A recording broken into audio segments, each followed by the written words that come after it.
أعوذ بالله من الشيطان الرجيم وإذا سألك عبادي عني فإني قريب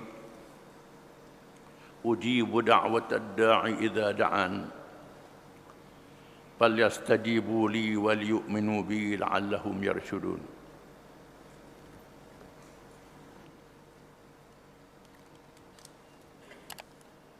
Maksudnya, dan apabila hamba-hambaku bertanya kepadamu mengenai aku, maka beritahu kepada mereka, sesungguhnya aku Allah sentiasa hampir kepada mereka. Aku perkenankan permohonan orang yang berdoa apabila ia berdoa kepadaku, maka hendaklah mereka menyahut seruanku dengan mematuhi perintahku, dan hendaklah mereka beriman kepada aku supaya mereka menjadi baik serta betul.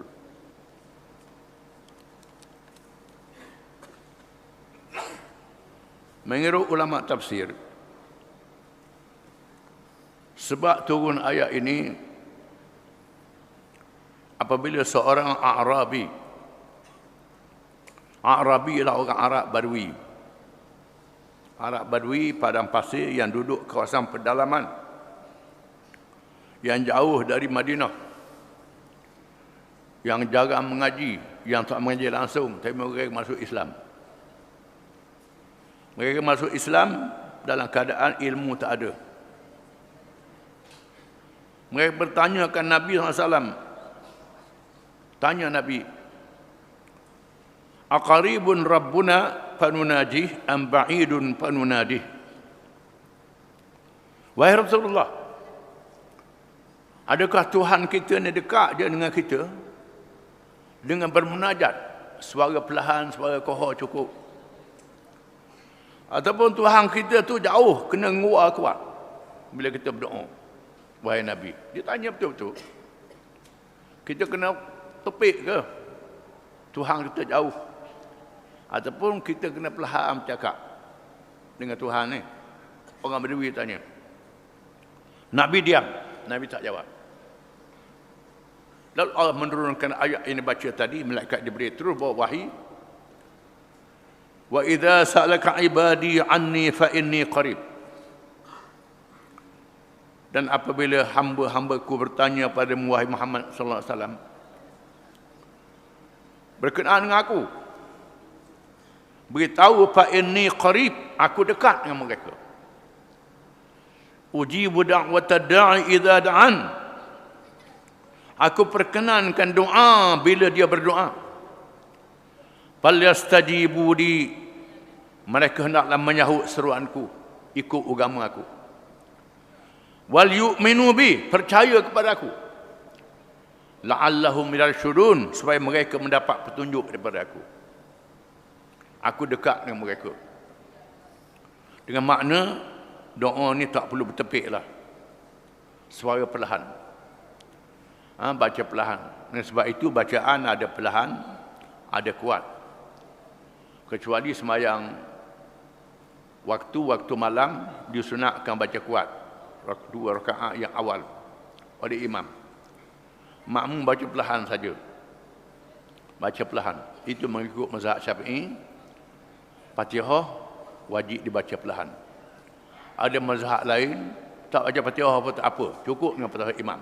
Ada mazhab.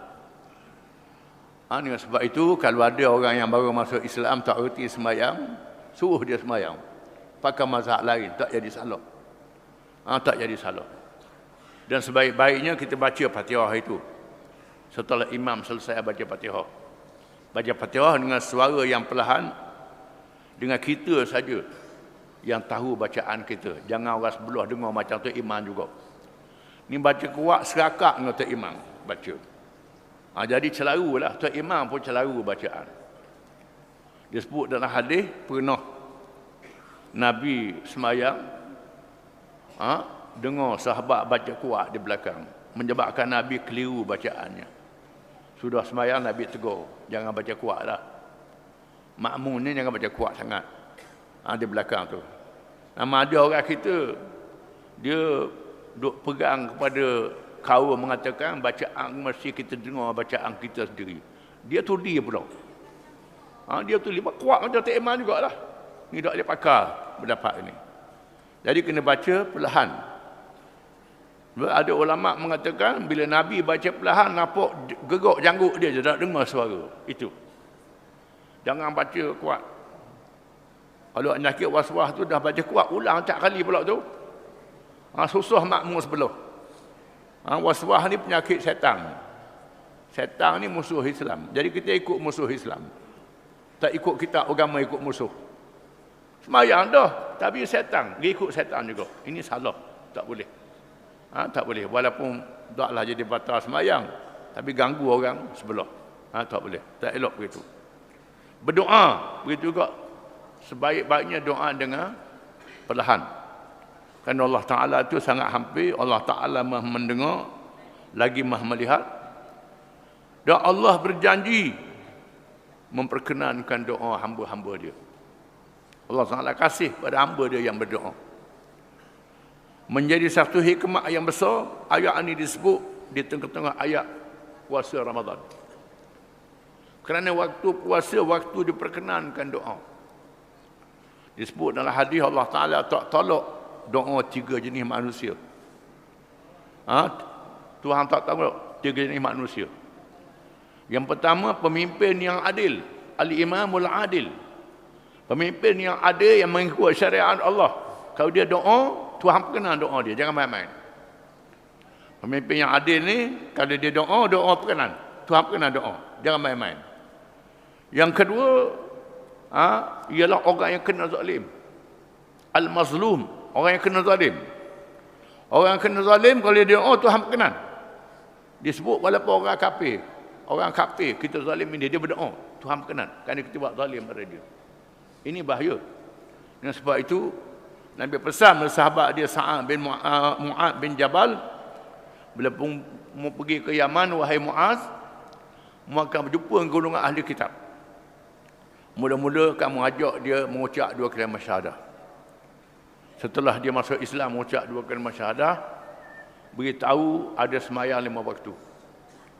Setelah dia tunai sembahyang 5 waktu, beritahu kepada mereka yang ada harta hendaklah bayar zakat. Bayar zakat.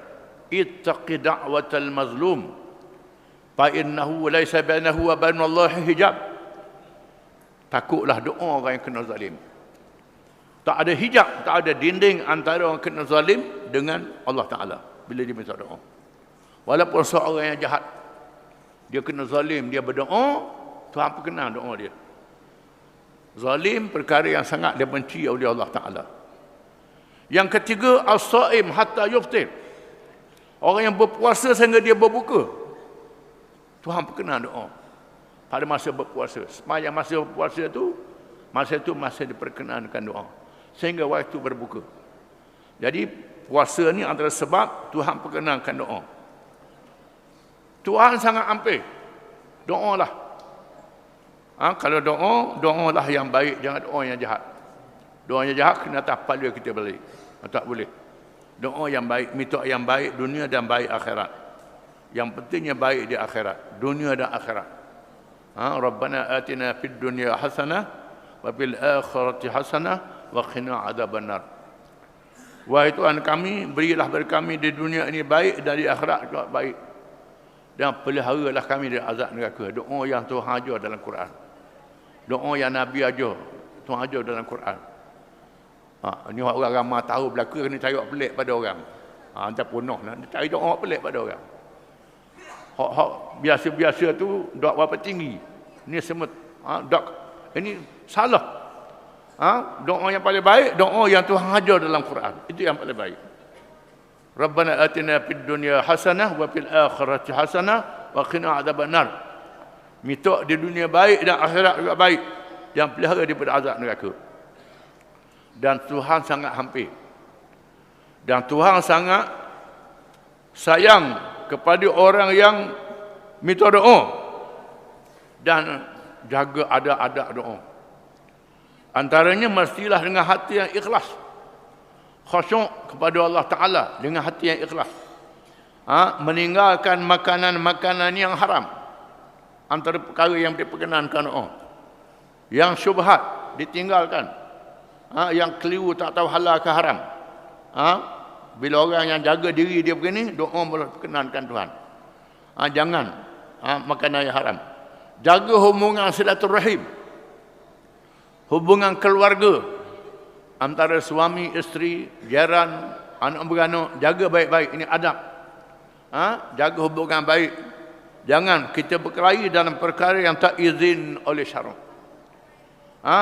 Kemudian antaranya ialah disunatkan tadah tangan. Tadah tangan.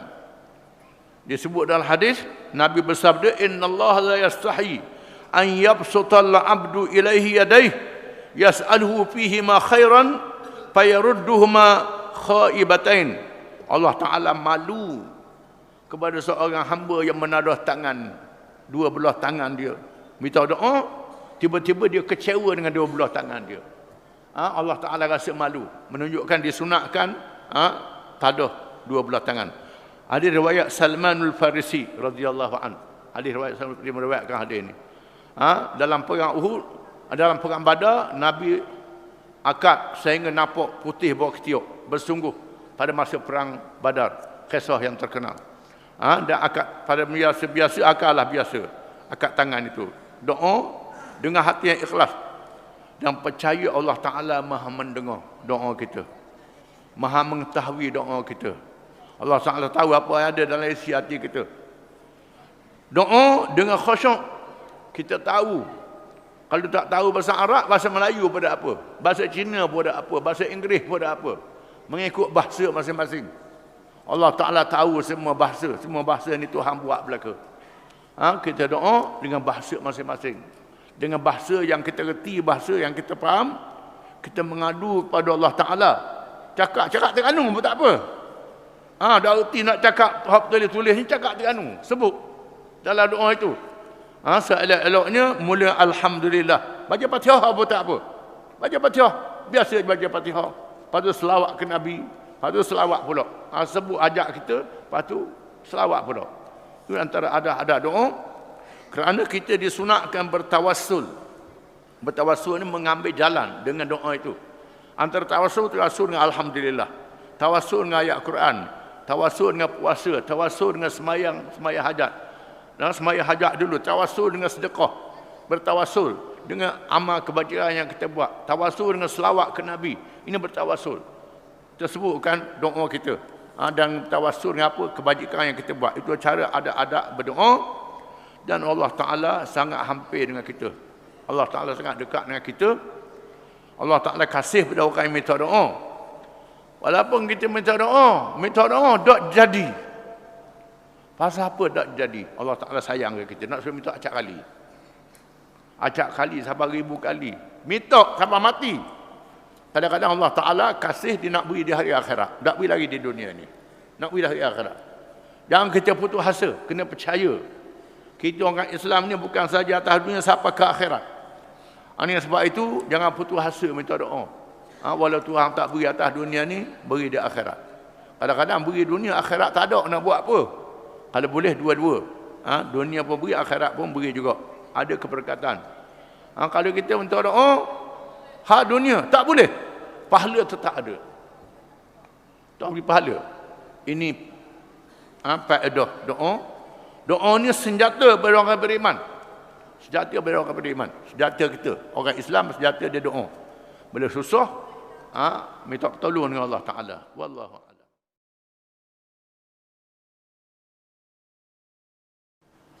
A'udzu billahi minasyaitonir rajim. Uhilla lakum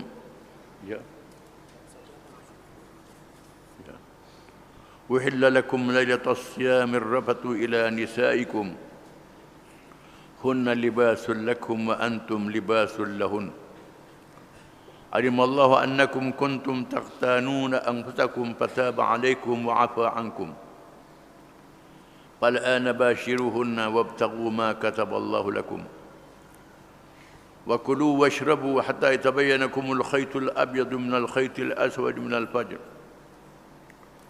Thumma atimmus siyama ila al-lail. Wa la tubashiruhunna wa antum aakifuna fil masajid. Tilka hududullahi fala taqrabuha. Kadzalika yubayyinu Allahu ayatihi lin-nasi la'allahum yattaqun.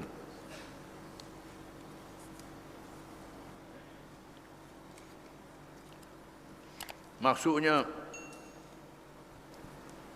dihalalkan bagi kamu pada malam hari puasa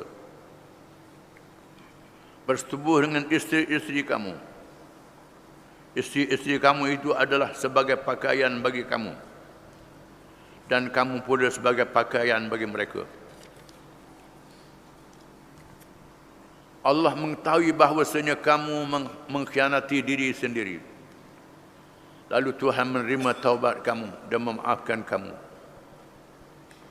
Maka sekarang setubuhilah isteri-isteri kamu dan carilah apa-apa yang telah ditetapkan oleh Allah bagi kamu.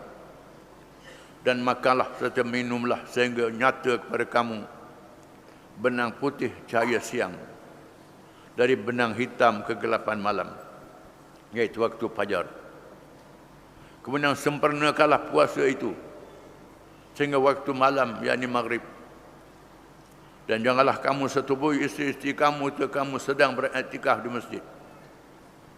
Itulah bata-bata larangan Allah. Maka janganlah kamu menghampirinya. Demikianlah Allah menerangkan ayat-ayat hukumnya kepada sekalian manusia supaya mereka bertakwa.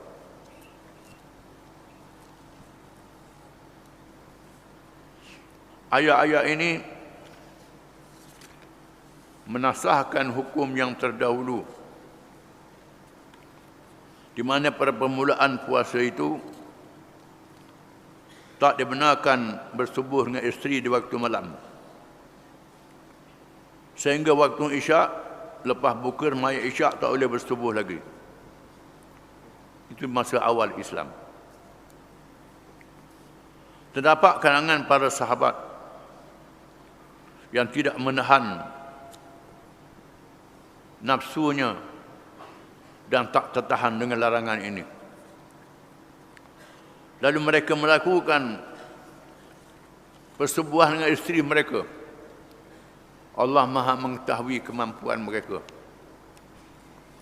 Allah Maha penyayang pada mereka. Dan Allah turunkan ayat-ayat ini, baca itu. Bila turun ayat ini, dihalalkan bagi seseorang bersetubuh dengan isterinya waktu malam di bulan Ramadan. Diizinkan oleh Allah Subhanahu wa taala. Di mana dalam Quran ada nasih dan ada mansukh. Salah satu hukum ilmu Quran, ilmu nasih dan mansukh. Iaitu ayat yang turunkan menasahkan hukum yang terdahulu.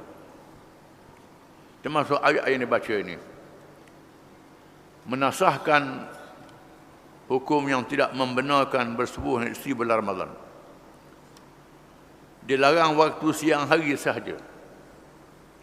Siang hari diharamkan. Bukan sahaja membatalkan puasa, bahkan dikenakan kafarah kalau melakukan persetubuhan waktu siang hari. Kafarah yang sangat keras. Bukan sahaja batal, qada, kena memerdeka seorang hamba, atau ganti puasa 2 bulan berturut-turut, atau beri makan pada 60 orang miskin.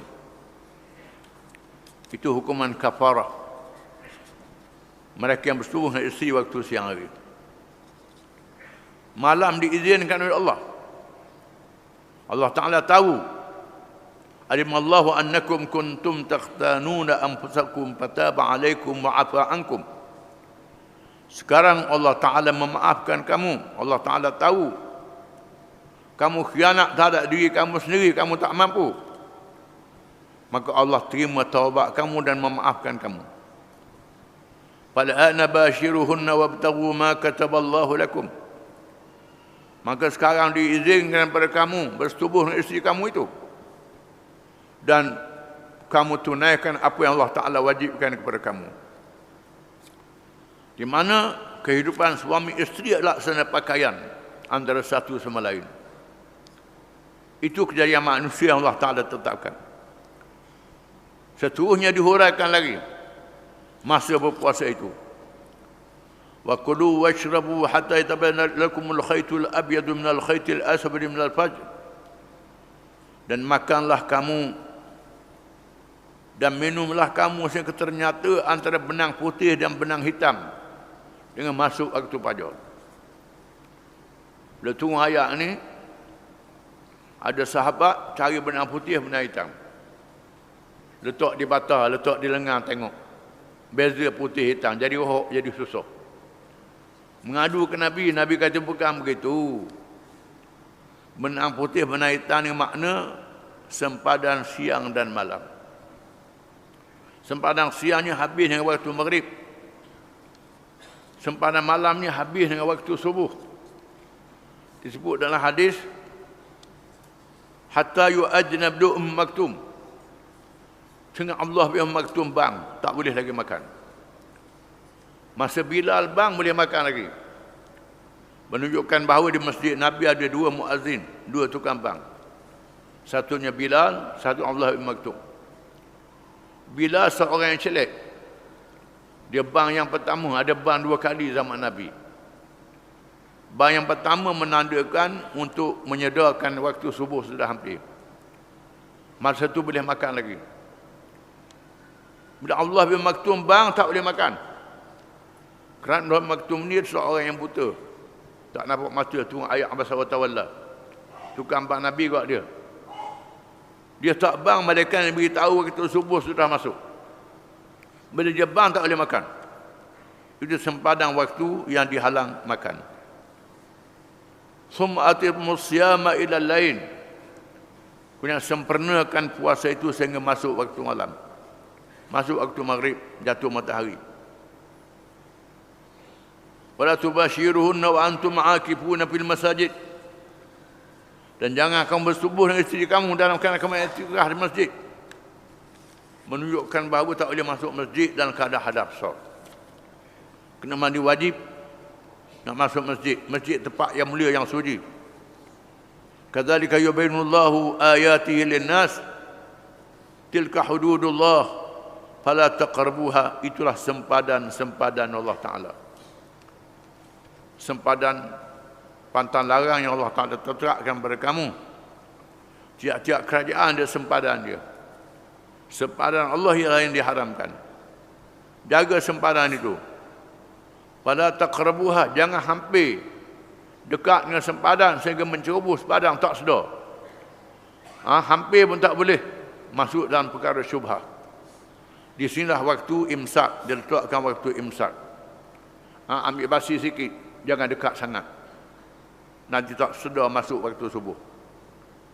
Kadzalika yubayyinullahu ayatihi lin-nas la'allahum yattaqun.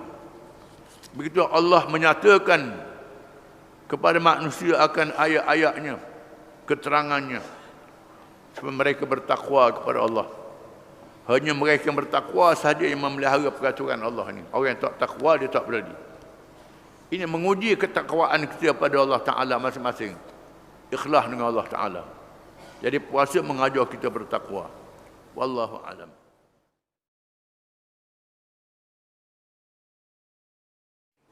أعوذ بالله من الشيطان الرجيم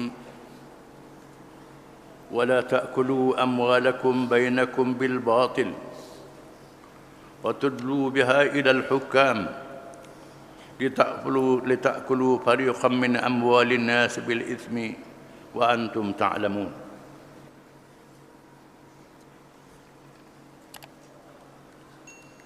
Dan janganlah kamu makan atau mengambil harta orang-orang lain antara kamu dengan jalan yang salah, dan janganlah kamu menghulurkan harta kamu memberi rasuah kepada hakim-hakim kerana hendak memakan atau mengambil sebahagian dari harta manusia dengan berbuat dosa, padahal kamu mengetahui salahnya.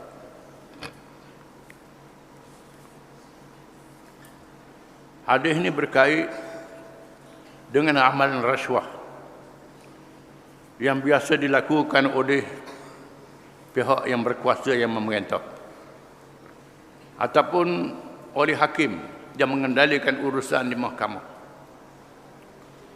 Allah melarang orang yang beriman melakukan rasuah, memberi bayaran kepada hakim untuk memenangkan dia dalam kes, padahal dia salah.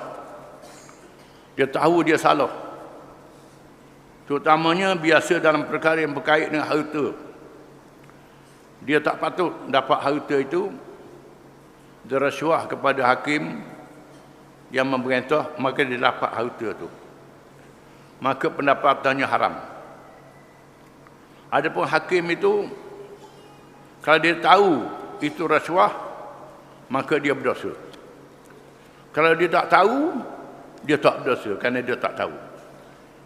Dan dia telah melaksanakan hukuman mengikut saksi dan keterangan-keterangan.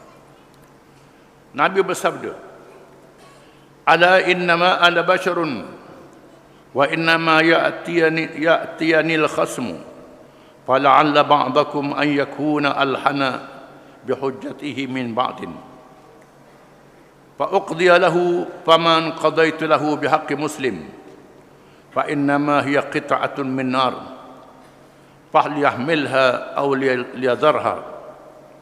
Hadis riwayat Imam Bukhari dan Muslim. Dengan makna Nabi kata, sesungguhnya aku ialah seorang manusia, kata Nabi. Aku seorang manusia. Datang padaku mereka yang berbalah. Boleh jadi kalangan kamu yang pandai berhujah, yang bijak berhujah. Lalu dengan sebab hujah yang bijak itu, dia mengambil hak seorang Islam yang lain. Aku hukum dengan hujah dia.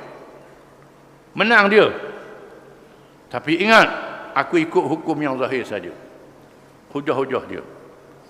Kalau dia buat tu, dia tipu aku, maka yang dia ambil pada harta tu adalah api neraka.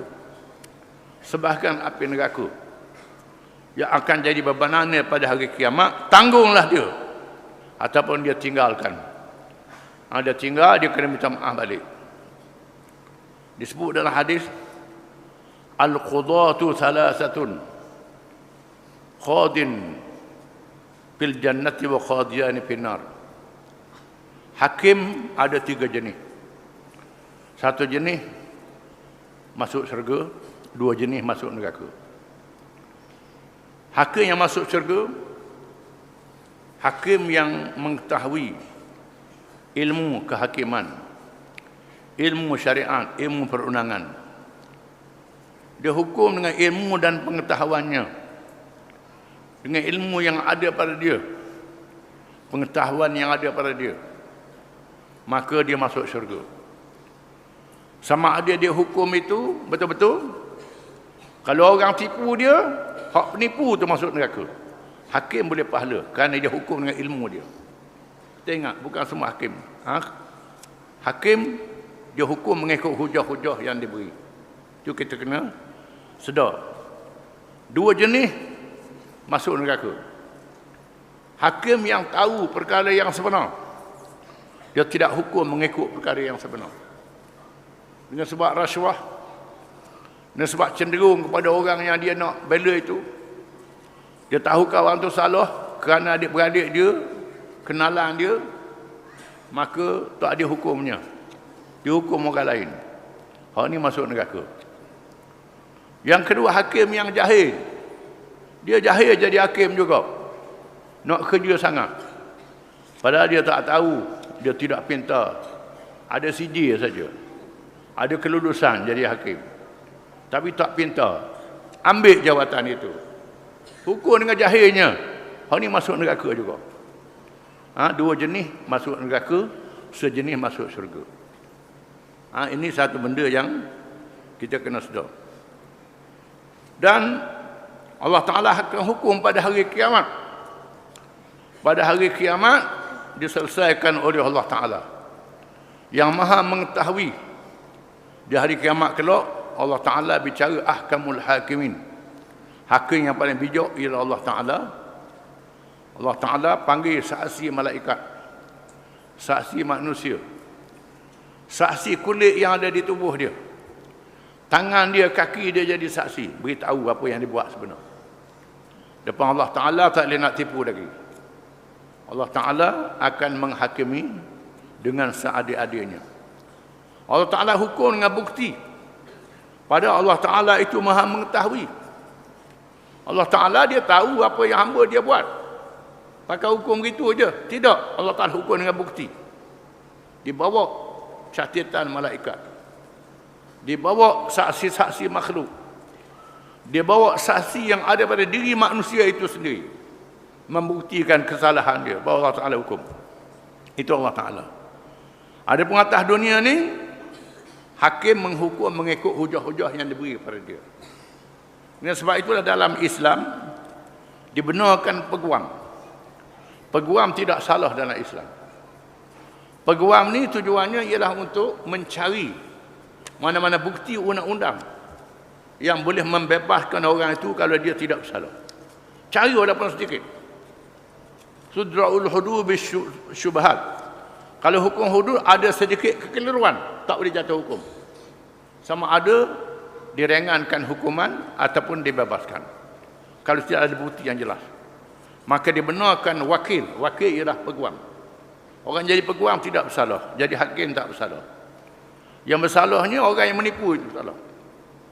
Peguam dia mencari hujah undang-undang, hujah syariat. Itu tidak salah pada dia. Dari Islamnya tak salah. Kerana Islam ni teliti. Apa yang disebut dalam ayat ini ialah kerana nak mengambil harta orang dengan cara batil. Menggunakan harta mempengaruhi dengan rasuah.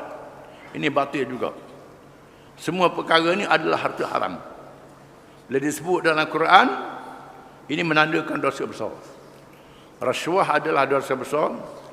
Mengambil harta orang dengan cara yang tidak betul juga adalah dosa besar. Wallahu a'lam.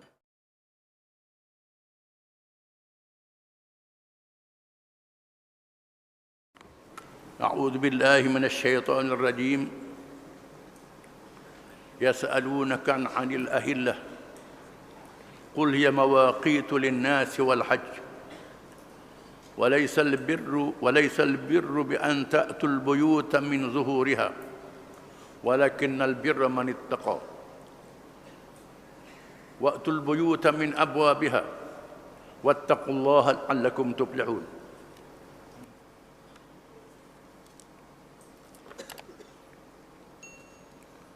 Dan mereka bertanya kepada wahai Muhammad mengenai peredaran anak-anak bulan. Katakanlah peredaran anak-anak bulan itu menandakan waktu-waktu urusan dan amalan manusia. Khohnya ibadah haji. Dan bukalah perkara kebajikan kamu memasuki rumah dari bahagian belakangnya ketika kamu berihram. Akan tetapi kebajikan itu ialah perbuatan orang yang bertakwa. Dan masuklah ke rumah kamu itu melalui pintunya. Serta bertakwalah kamu kepada Allah supaya kamu berjaya.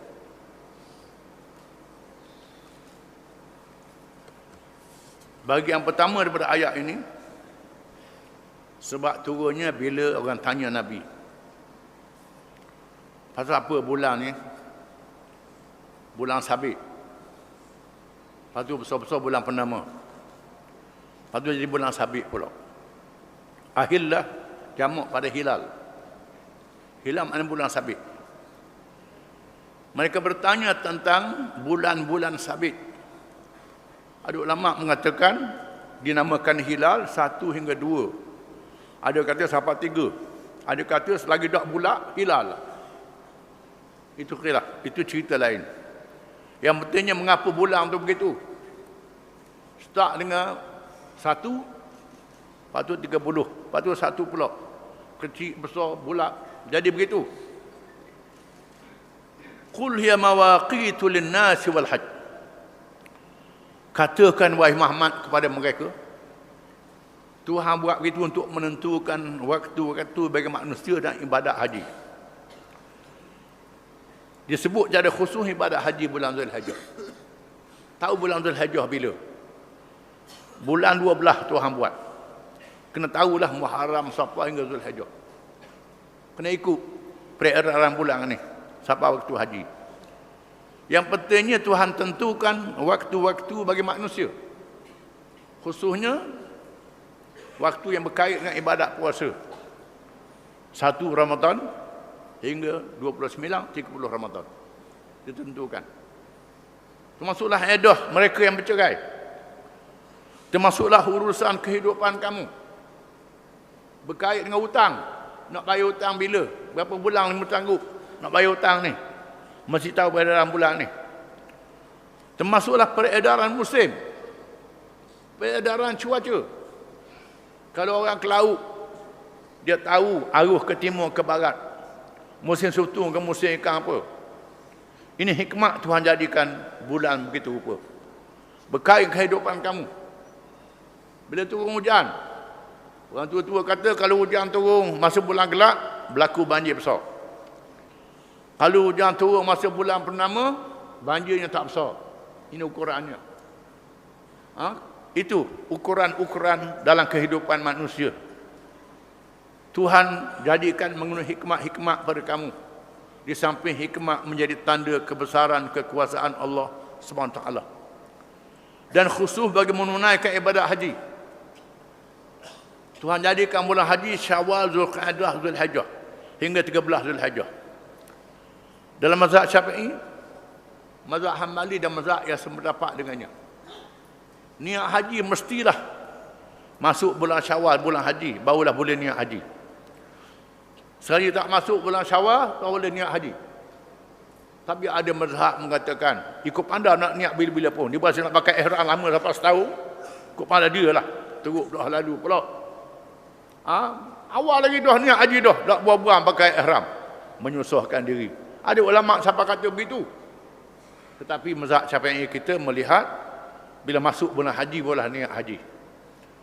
Lagi tak masuk, tak timbul niat haji. Umrah boleh buat bila-bila masa. Ini berkait dengan anak bulan.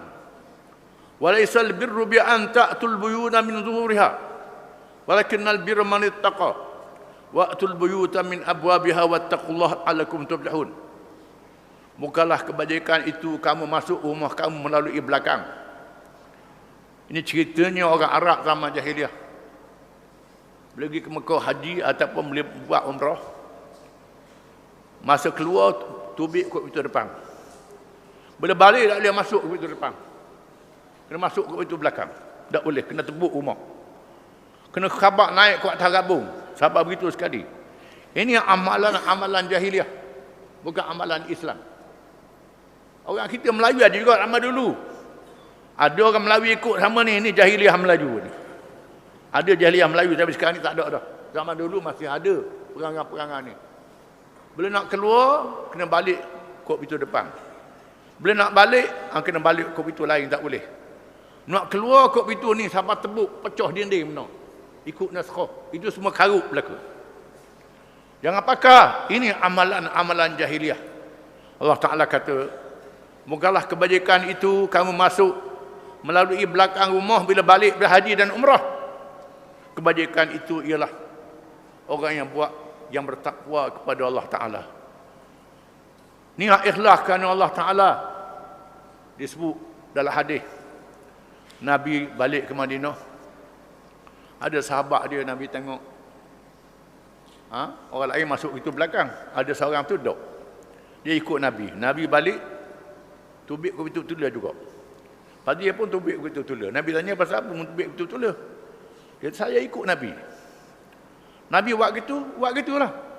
Orang lain tidak ikut Nabi, ikut orang tua zaman dulu. Hak ikut Nabi betul. Allah Ta'ala menurunkan ayat membetulkan dia. Membetulkan amalan dia, ikut Nabi SAW. Kebajikan itu bukan kamu masuk kod pintu ni, kod pintu ni. Kebajikan ialah bertakwa kepada Allah Ta'ala. Maka bertakwalah kepada Allah Ta'ala. Ikut perintah Allah Ta'ala. Tinggal larangan dia. Dengan hati yang ikhlas kerana dia, bukan kerana lain. Nescaya kamu mendapat kemenangan dunia dan kemenangan dari akhirat. Wallahu